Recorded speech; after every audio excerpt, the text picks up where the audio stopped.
Welcome to lecture 10 of group theory series. इस lecture को start करने से पहले मैं सजेस्ट करना चाहूँगा कि आप लेक्चर 3 ज़रूर देखें, जिसमें हमने एक परमुटेशन के बारे में बताया है कि क्या होती है और परमुटेशन ग्रुप क्या होता है उसके बारे में एक्सप्लेन किया है, और दो परमुटेशंस को कैसे मल्टीप्लाई करते हैं, एक परमुटेशन को एरे फॉर्म में कैसे रिप्रेजेंट करते हैं, ये सब हमने लेक्चर 3 में लर्न किया हुआ है। ओके, तो आज के इस लेक्चर के जो हमारे ऑब्जेक्टिव्स हैं वो फर्स्ट है कि एक परमुटेशन को आप साइक्लिक नोटेशन में कैसे लिख सकते हैं, उस साइक्लिक नोटेशन का यूज़ करके आप ऑर्डर कैसे कैलकुलेट कर सकते हैं। So second objective is how to find the order of a permutation. Third जो ऑब्जेक्टिव है वो कुछ प्रॉपर्टीज़ हैं, हम देखेंगे कि साइक्लिक नोटेशन में लिखने के बाद क्या क्या हम उनसे ऑब्जर्व कर सकते हैं। और फोर्थ हम देखेंगे कि हर एक परमुटेशन को आप 2 साइकिल्स की प्रोडक्ट में लिख सकते हैं। ओके, तो ये 4 सिंपल एंड इम्पोर्टेंट थिंग्स हैं about the permutation group. So start करते हैं हम। मान लिया परमुटेशन ग्रुप S6 है हमारे पास, उसकी एक परमुटेशन हमने ली जिसको एरे फॉर्म में ऐसे लिख लिया कि F, जो एक बार फिर से रिकॉल कर देता हूँ, परमुटेशन का मतलब होता है 1-1 onto mapping on 6 elements. S6 के एलिमेंट का मतलब होता है कि वो एक 1-1 ऑन टू मैपिंग है 6 एलिमेंट्स के ऊपर। तो 6 एलिमेंट्स का एक सेट हमने मान लिया 1 से लेकर 6 तक, इन 6 एलिमेंट की 1-1 ऑन टू मैपिंग है। तो 1 को 2 पे भेज दिया, 2 को 1 पे भेज दिया, 3 goes to 4, 4 goes to 6, 5 goes to 5, 6 goes to 6। यानी अगर इसको 1-1 ऑन टू मैपिंग में आप देखें, सो this is something like this: 1 goes to 2, 2 goes to 1, 3 goes to 4, 4 goes to 3, 5 goes to 5, sorry, 4 goes to 6, and 6 goes to 3. So this will not come. So this is our function f, which is 1-1 and on 2 on elements of 6 set, on a set of 6 elements. Okay, so अब हमने क्या notice किया कि 1 2 पे जा रहा है और 2 1 पे जा रहा है, तो इसको हमने ऐसे लिख दिया कि 1 goes to 2, 2 goes to 1. फिर हमने देखा 3 goes to 4, 4 goes to 6, 6 goes to 3, तो हमने इसको ऐसे लिख दिया 3 goes to 4, 4 goes to 6, 6 goes to 3. और 5 5 पे जा रहा है तो 5 इज इटसेल्फ, यानी जो एलिमेंट फिक्स है, एक मैपिंग अगर किसी एलिमेंट को फिक्स करती है तो उसको हम सिंगल इससे रिप्रेजेंट करेंगे। तो एफ को हमने ऐसे लिख लिया 1 goes to 2, 2 goes to 1, and 3 goes to 4, 4 goes to 6, 6 goes to 3. तो ये एक साइक्लिक नोटेशन है भाई इस परमुटेशन की। तो like this you can write every permutation in the cyclic form. Another example, G एक हमने ये 1-1 ऑन टू मैपिंग यानी एक परमुटेशन मान ली, तो इसको आप ऐसे लिख सकते हो 1 goes to 5, 5 goes to 2, 2 goes to 3, 3 goes to 1. तो ये एक साइकिल बन गई। 4 goes to 6 and 6 goes to 4, this is another cycle. तो इस परमुटेशन को साइक्लिक नोटेशन में हमने ऐसे लिख दिया। अच्छा, साइकिल जैसे ये होती है, इसको आप लेफ्ट क्लॉकवाइज एंटी क्लॉकवाइज कैसे भी मूव करो, ये साइकिल सेम रहती है। ओके, एक जनरल साइकिल। सो जैसे 1 2 3 4 5 6 है, इसको आप कैसे भी रोटेट करो, लेफ्ट राइट या clockwise anti clockwise, you will get the same cycle. तो इसको आप ऐसे भी लिख सकते हो, 4 6 आगे लिख दिया। इस साइकिल को मैंने अब इस साइकिल को रोटेट करने का मतलब है आप राइट टू लेफ्ट या लेफ्ट टू राइट जा सकते हो, लेकिन राइट टू लेफ्ट अगर आप आओगे तो लेफ्ट से जो एलिमेंट बाहर निकलेगा वो राइट में बैक साइड में ऐड हो जाएगा। जैसे इसको इधर एक लेफ्ट किया आपने, 1 स्टेप लेफ्ट, तो 1 यहाँ से निकल जाएगा, 3 के बाद आ जाएगा। So this becomes 5 2 3 1।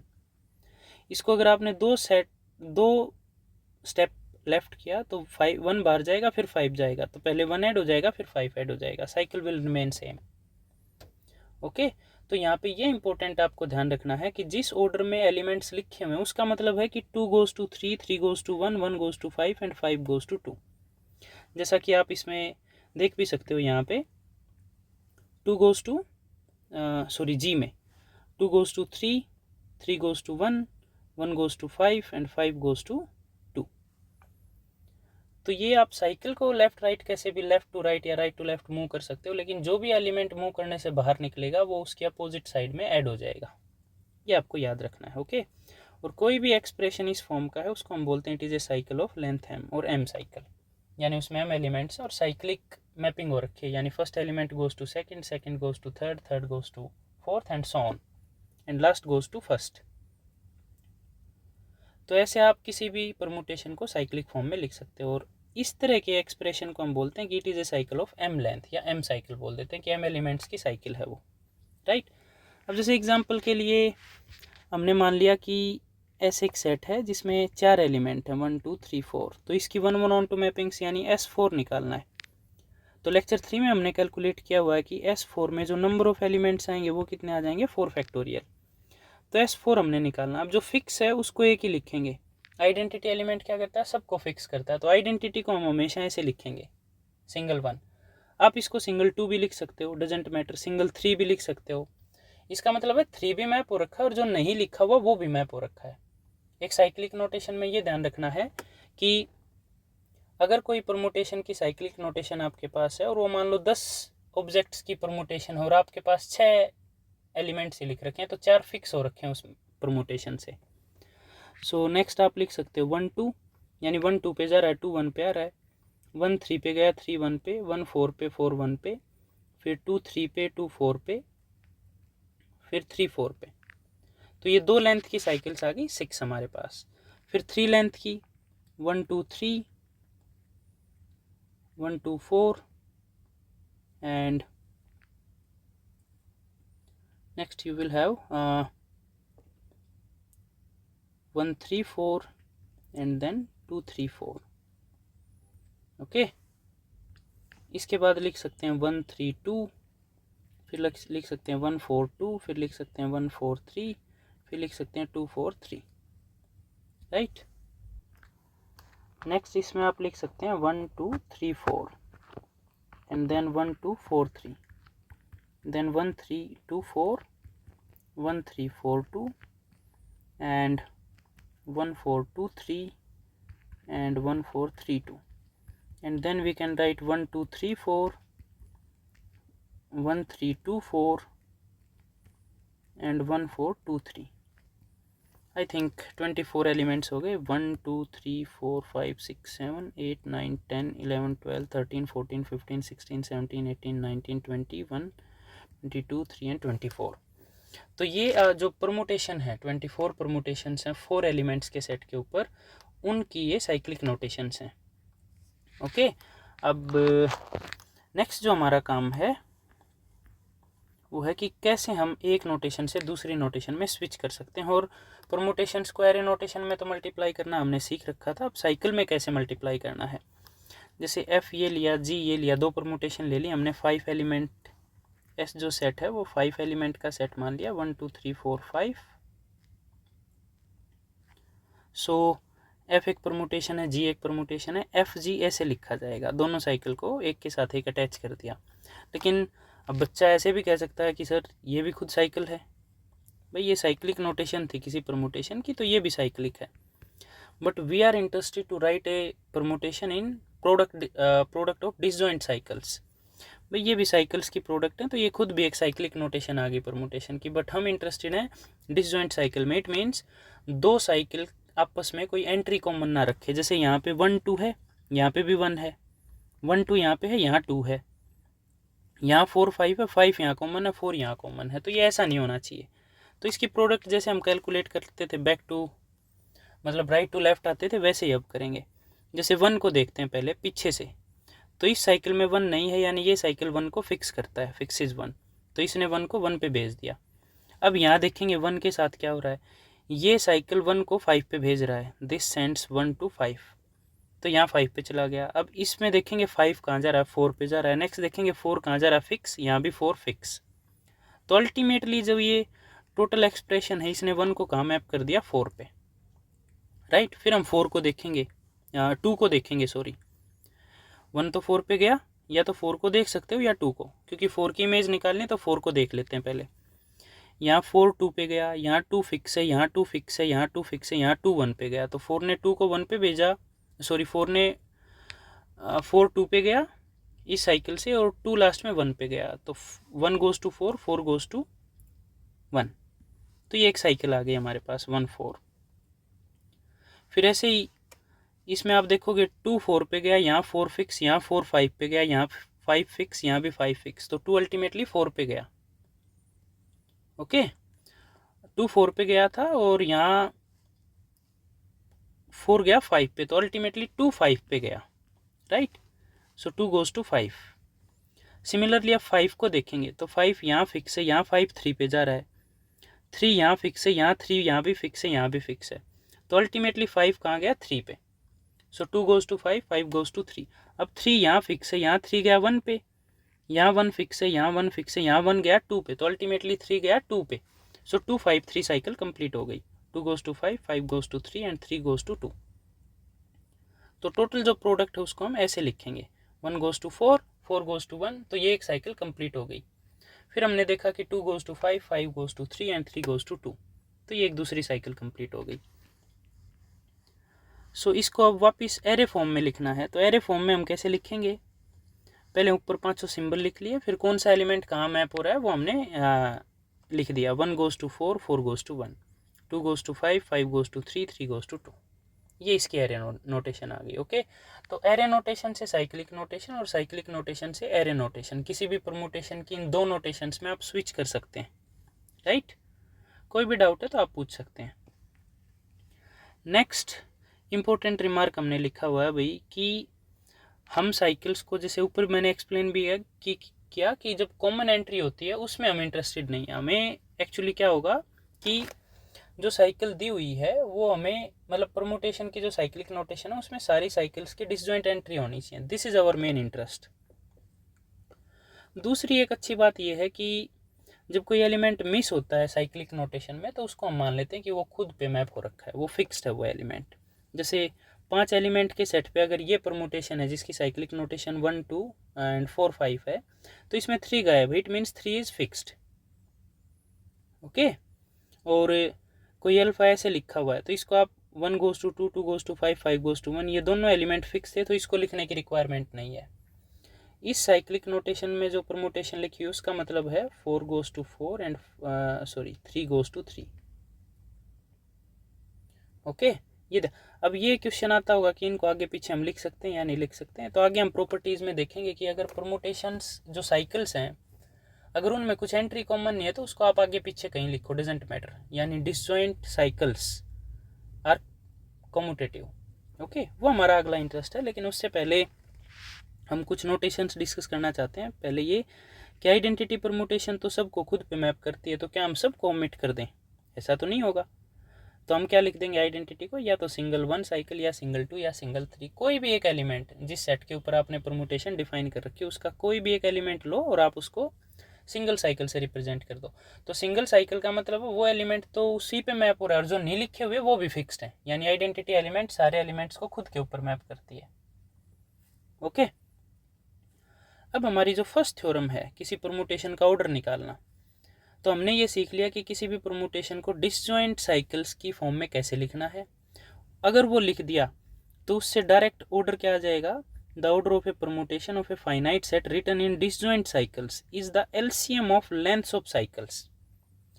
यानी अगर आपने एक परमुटेशन को डिसजॉइंट साइकिल्स की प्रोडक्ट में लिखा हुआ है तो सारी साइकिल्स की लेंथ देख लो और उनका एलसीएम ले लो। ओके, जैसे एक एग्जांपल मैं करवा देता हूँ इसमें।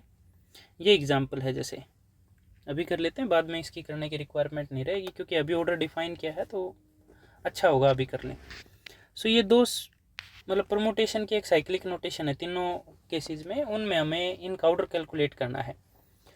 तो इस परमुटेशन का ऑर्डर अगर हमने कैलकुलेट करना है तो पहले हम ये देखेंगे कि क्या दोनों साइकिल डिसजॉइंट हैं। एक साइकिल ये है, एक साइकिल ये है। So you can check 1 2 4 and 3 5 6 7 कुछ भी कॉमन नहीं है, यानी दोनों साइकिल डिसजॉइंट। अब डिसजॉइंट है तो दोनों की लेंथ देखेंगे, पहले की लेंथ है 3 और दूसरे की लेंथ है 4। इसका एलसीएम निकालना है हमें, तो 3, 4 का एलसीएम क्या आएगा, obviously 12। So this means order of this permutation is 12।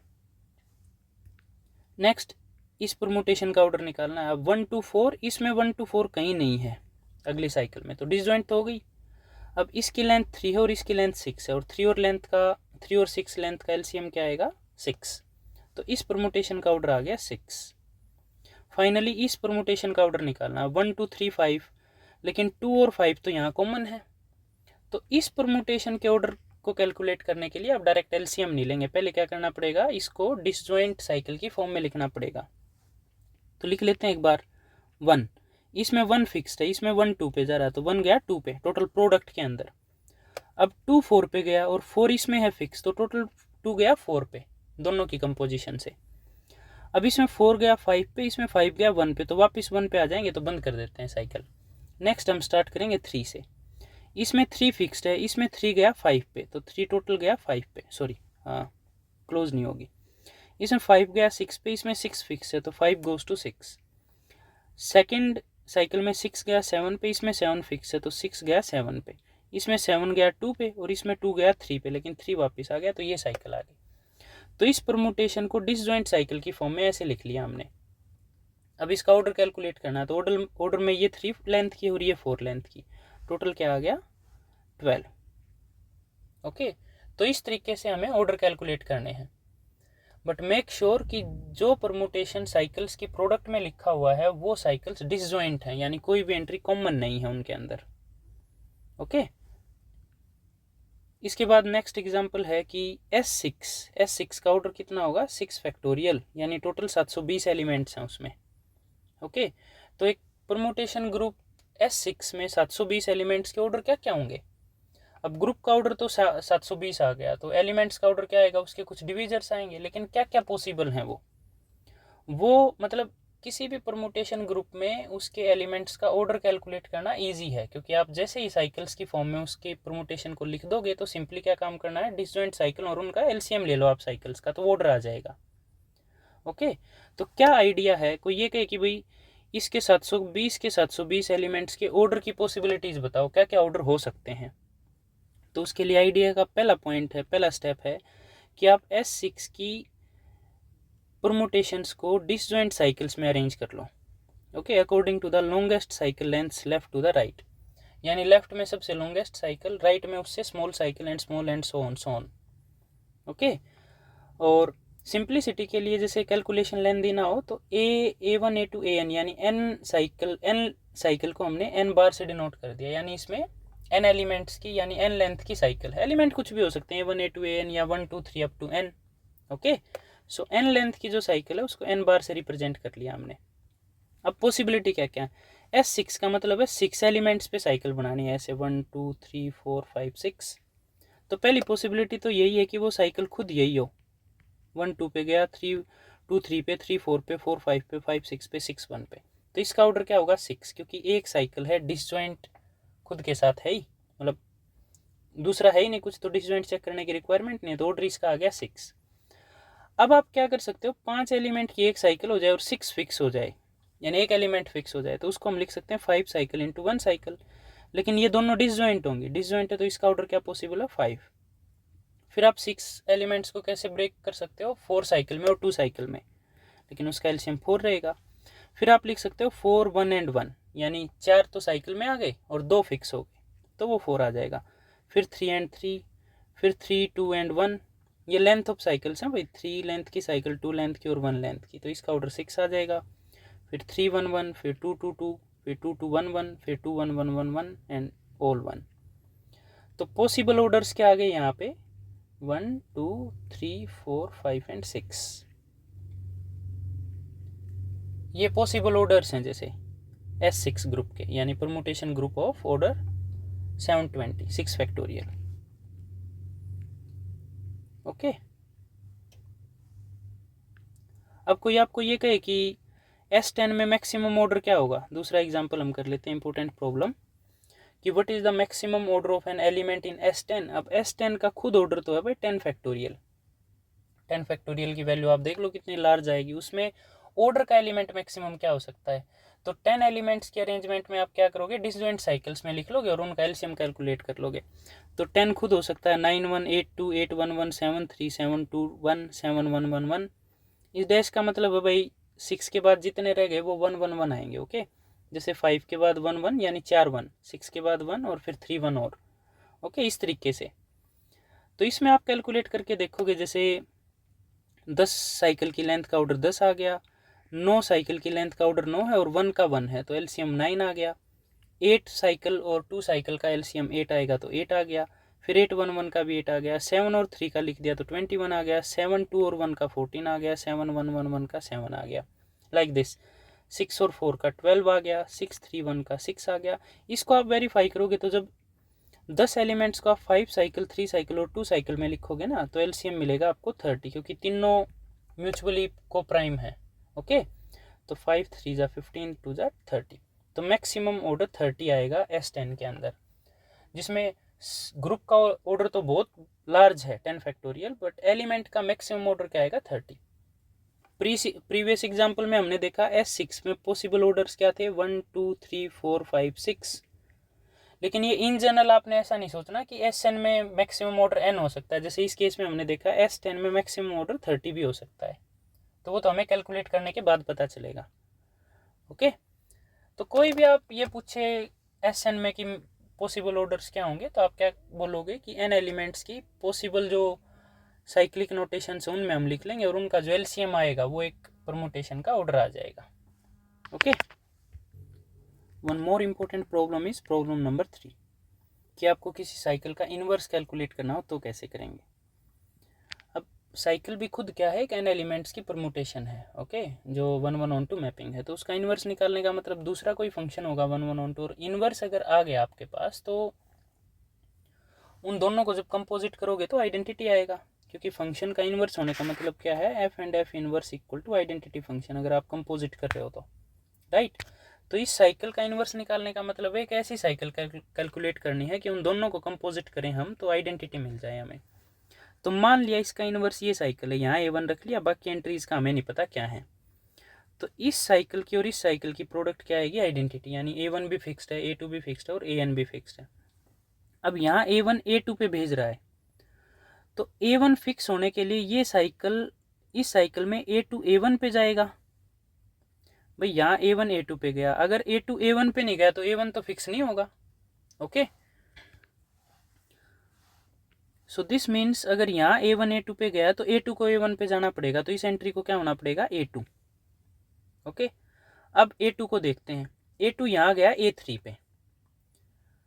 अब अगर A2 को फिक्स होना तो सेकंड साइकिल में A3 A2 पे ही जाना चाहिए, ताकि A2 A3 पे चला जाए और A3 A2 पे, यानी A2 फिक्स हो जाए इस प्रोडक्ट के अंदर। तो A3 A2 पे भेजेगी, मतलब इस एंट्री को क्या होना पड़ेगा, A3। अब A3 जा रहा है A4 पे, अब A3 को फिक्स होना है तो यहाँ A4 A3 पे जाए, तो इस एंट्री को क्या होना पड़ेगा, A4। सिमिलरली लास्ट एंट्री को क्या होना पड़ेगा, AN, क्योंकि AN को यहाँ देखोगे तो AN कहाँ जा रहा है, A1 पे। अब AN को फिक्स होना तो A1 को किस पे जाना पड़ेगा, AN पे, सेकेंड एंट्री। तो अल्टीमेटली ये जो साइकिल है ये इसके इक्वल आ गई, A1 AN AN -1 लास्ट में A2।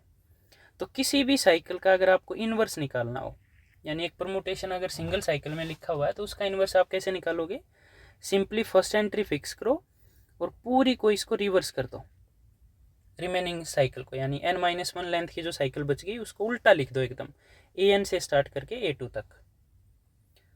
तो ऐसे एक साइकिल का आप इनवर्स निकाल सकते हो, जैसे 1 2 3 का निकालना है इनवर्स, तो इसका इनवर्स क्या आ जाएगा, अब वो प्रॉब्लम के अकॉर्डिंग 1 3 2। अब आप देख भी सकते हो 1 2 3 एंड 1 3 2, ये आइडेंटिटी आएगा, क्यों, 1 3 पे गया 3 1 पे गया तो 1 फिक्स हो गया। अब 2 को देखते हैं, 2 1 पे गया 1 2 पे गया तो 2 भी फिक्स हो गया। फिर 3 को देखते हैं, 3 2 पे गया 2 3 पे गया तो 3 भी फिक्स हो गया। So this is identity. Like this, किसी भी साइकिल का अगर इनवर्स निकालना है तो क्या करेंगे, फर्स्ट एंट्री को फिक्स रखो, रिमेनिंग n-1 लेंथ को उल्टा कर दो, यानी लास्ट एंट्री सेकंड बन जाएगी, सेकंड लास्ट थर्ड पे आ जाएगा, और जो सेकंड एंट्री थी वो लास्ट एंट्री बन जाएगी इनवर्स में। ओके, अब हम देखते हैं कुछ प्रॉपर्टीज, इंपॉर्टेंट प्रॉपर्टी जो हमारा ऑब्जेक्टिव था वो स्टार्ट करते हैं हम। सो यहाँ तक हमने कर लिया था, ये हैं कुछ प्रॉपर्टीज ऑफ परमुटेशन। फर्स्ट जो थ्योरम है वो ये कहती है कि अगर आपके पास दो साइकिल हैं अल्फा बीटा जिसमें कोई एंट्री कॉमन नहीं, यानी डिसजॉइंट साइकिल्स हैं, तो वो कम्यूट करेंगे, यानी alpha beta must be equal to beta alpha. अब ये अल्टीमेटली तो दो परमुटेशन ही हैं। ओके, तो ये m और n सिंबल्स तो सेट में होने ही चाहिए, A1 A2 AM and B1 B2 BN, otherwise तो ये परमुटेशन कैसे बनेंगी। ओके, तो जो सेट हमने मान लिया, जिस सेट की ये परमुटेशन हैं, जिस सेट पे परमुटेशन डिफाइन हो रखे हैं, वो सेट हमने मान लिया A1 से AM, B1 से BN और कुछ और मान लिया C1 से CL। ये भी हो सकता है कि C1 CL ना हो, बट ये भी हो सकता है कि हो, क्योंकि ज़रूरी नहीं है इतने ही एलिमेंट हो सेट के अंदर, जिनकी परमुटेशन है उससे ज़्यादा भी हो सकते हैं। सो अल्फा बीटा को बीटा अल्फा के इक्वल दिखाना है तो हम ये दिखा दें कि एक सेट के हर एलिमेंट को वो दोनों सेम जगह पे मैप कर रहे हैं, यानी एग्री कर रहे हैं हर एक एलिमेंट पे, तो हमारा काम हो जाएगा। अब x को अगर ai माना हमने, तो अल्फा बीटा को कैलकुलेट करने पहले ai को कहाँ भेजेगा, अल्फा पहले बीटा अप्लाई होगा ai पे, यानी दूसरी साइकिल में हम देखते हैं कि उसको कहाँ भेज रहा है वो ai को। लेकिन बीटा जो मैपिंग है यानी साइकिल है वो एआईज को तो फिक्स कर रहा है और सीआईज को भी फिक्स कर रहा है, वो सिर्फ b1 b2 bn को एक दूसरे के आगे मैप कर रहा है, यानी b1 को b2 पे, b2 को b3 पे, bn को b1 पे। अब ये अगर ai है तो अल्फा ai को बीटा ai को फिक्स कर रहा है, तो बीटा ai क्या हो गया ai, अल्फा क्या करता है उसको अगले पे मैप करता है, तो ai+1 हो गया। इस केस में अगर i की वैल्यू m होगी ना, तो ये m+1 की जगह पे a1 हो जाएगा, m को हम गायब करते हैं क्योंकि m किस पे आ रहा है a1 पे। और इससे प्रीवियस एलिमेंट्स के लिए क्या होगा, ai को अल्फा ai+1 पे मैप कर रहा है। Okay, similarly beta alpha ai देखा, तो अल्फा ai को कहाँ मैप करता है ai+1 पे, बीटा क्या करेगा उसको फिक्स कर रहा है, क्योंकि बीटा ai's को चेंज नहीं कर रहा, बीटा सिर्फ bi's को चेंज कर रहा है, b एलिमेंट्स हैं जो उनको, तो दोनों की सेम आ गई वैल्यू, तो अल्फा और बीटा कहाँ a जो एलिमेंट्स हैं a1 a2 am उन पे एग्री कर गए।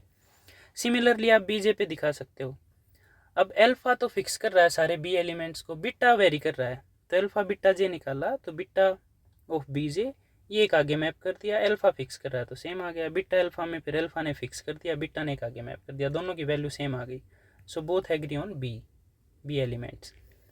सिमिलरली अगर सी एलिमेंट माना, तो अल्फा बीटा दोनों सी को फिक्स करते हैं, बीटा सी आई आ गया, अल्फा सी आई आ जाएगा, बीटा अल्फा सी आई, बीटा सी आई। तो ए एलिमेंट है, बी एलिमेंट है या सी एलिमेंट है, सब एलिमेंट्स पे अल्फा बीटा एग्री करते हैं, तो alpha beta equal to beta alpha. दो फंक्शन को इक्वल हम ऐसे ही दिखाते हैं कि डोमेन के सारे सेट के ऊपर वो सेम वैल्यू दें। सो इस प्रॉपर्टी का या थ्योरम का क्या इंपॉर्टेंस है भाई, कि जब भी आपको डिसजॉइंट साइकिल दिखें तो आप उनको आगे पीछे कहीं भी लिखें, doesn't matter, they commute. Okay, दूसरा होता है भाई टू साइकिल, एक साइकिल जो इस फॉर्म की है a1 a2, इसको हम बोलते हैं टू साइकिल। तो अगली प्रॉपर्टी है कि कोई भी परमुटेशन है, परमुटेशन ग्रुप में या सिमेट्रिक ग्रुप में, उस परमुटेशन को आप टू साइकिल की प्रोडक्ट्स में लिख सकते हो। सिंपल आइडिया क्या है, आइडेंटिटी को तो आप 1 2 1 2 लिख सकते हो अगर दो या दो से ज़्यादा एलिमेंट है तो। सो 1 2 1 2 की प्रोडक्ट क्या आएगी, 1 और 2 दोनों फिक्स हो जाएंगे, यानी आइडेंटिटी आएगी। ओके, क्योंकि इस साइकिल का ऑर्डर क्या है 2, और 2 ऑर्डर है तो दो बार मल्टीप्लाई करते हैं आइडेंटिटी आएगा, तो आइडेंटिटी को आप ऐसे 1 2 1 2 लिख सकते हो, तो इसको आपने लिख दिया प्रोडक्ट ऑफ टू साइकिल। इस थ्योरम में ये ध्यान रखना, प्रोडक्ट ऑफ टू साइकिल्स का ये मतलब नहीं है product of disjoint two cycles. Disjoint word अगर कहीं पे बोलना होगा तो वी विल मेंशन, कि भाई बताएंगे कि ये डिसजॉइंट केस है। ओके, यहाँ सिर्फ हम क्या कह रहे हैं कि हर परमुटेशन को आप दो साइकिल्स यानी टू साइकिल्स की प्रोडक्ट में लिख सकते हो, they may have some common entry. अब परमुटेशन अगर टू साइकिल है खुद, तो वो तो खुद आ गई टू साइकिल, उसको और किसी में इंक्लूड करने की रिक्वायरमेंट है ही नहीं। अब बात आती है कोई 3 साइकिल है आपके पास, तो 3 साइकिल या उससे बड़ी साइकिल है, तो हमने जनरल केस मान लिया, के साइकिल मान लिया, a1 a2 a a1 goes to a2 goes to a3 and a goes to a1 finally. तो इसको आप ऐसे लिख सकते हो, यू कैन इजीली वेरीफाई, यानी a1 a2 a को a1 के साथ a फिर a1 के साथ a -1 एंड लास्ट में a1 के साथ a2। Another I can give you example, 1 2 3 4 को आप ऐसे लिख सकते हो, 1 4 1 3 एंड 1 2। तो इस परमुटेशन को आपने क्या किया, इस साइकिल को क्या किया, टू साइकिल्स की प्रोडक्ट में लिख दिया। अब सेम क्यों है, जैसे यहाँ हम देखें तो 1 कहाँ जा रहा है 2 पे, यहाँ 2 फिक्स है, यहाँ 2 फिक्स है, तो अल्टीमेटली 1 कहाँ गया 2 पे, फिर यहाँ 2 जा रहा है 1 पे, 1 इसमें कहाँ जा रहा है 3 पे, अब 3 यहाँ फिक्स है तो अल्टीमेटली 2 कहाँ गया 3 पे। अब यहाँ 3 है फिक्स, यहाँ 3 जा रहा है 1 पे, और यहाँ 1 किस पे जा रहा है 4 पे, तो 3 गया 4 पे। अब यहाँ 4 फिक्स है, यहाँ 4 फिक्स है, यहाँ 4 गया 1 पे, तो यहाँ 4 गया 1 पे। ओके, तो एवरी के साइकिल को आप क्या लिख सकते हो, फर्स्ट एंट्री फिक्स सारी टू साइकिल्स में, लास्ट एंट्री से एक एक पुट करना स्टार्ट कर दो, a के -1 and finally a2। Like this we can denote या write every permutation as a product of two cycles. तो ये कुछ इंपॉर्टेंट चीज़ें थी भाई इस लेक्चर में, कि किसी भी परमुटेशन को आप साइक्लिक नोटेशन में कैसे लिख सकते हो, किसी भी परमुटेशन का आप ऑर्डर कैसे कैलकुलेट कर सकते हो। ऑर्डर कैलकुलेट करने के लिए मेन ये है कि वो परमुटेशन डिसजॉइंट साइकिल्स की फॉर्म में लिखा हो, तो डिसजॉइंट साइकिल्स की लेंथ्स का आप एलसीएम ले लो, वो उस परमुटेशन का ऑर्डर आ जाएगा। और एक हमने ये टेक्निक सीखी कि किसी भी सिमेट्रिक ग्रुप में एस एन में लार्जेस्ट ऑर्डर क्या हो सकता है, उसके लिए आप उसके एलिमेंट्स को डिसजॉइंट साइकिल्स की फॉर्म में लिखते जाओ, और जो एलसीएम लार्जेस्ट है वो किसी एलिमेंट का ऑर्डर हो सकता है, राइट। कुछ ये 2-3 इंपॉर्टेंट प्रॉब्लम्स थी कि किसी परमुटेशंस के ऑर्डर आप कैसे कैलकुलेट करोगे, ये हम ऑलरेडी कर चुके हैं। Maximum order of an element in S10 and what is the inverse of an N cycle. इसमें अगर किसी भी बच्चे को डाउट हो तो आप कमेंट में पूछ सकते हैं, और वीडियो अच्छी लगी तो अपना लाइक करो, शेयर करो, ओके।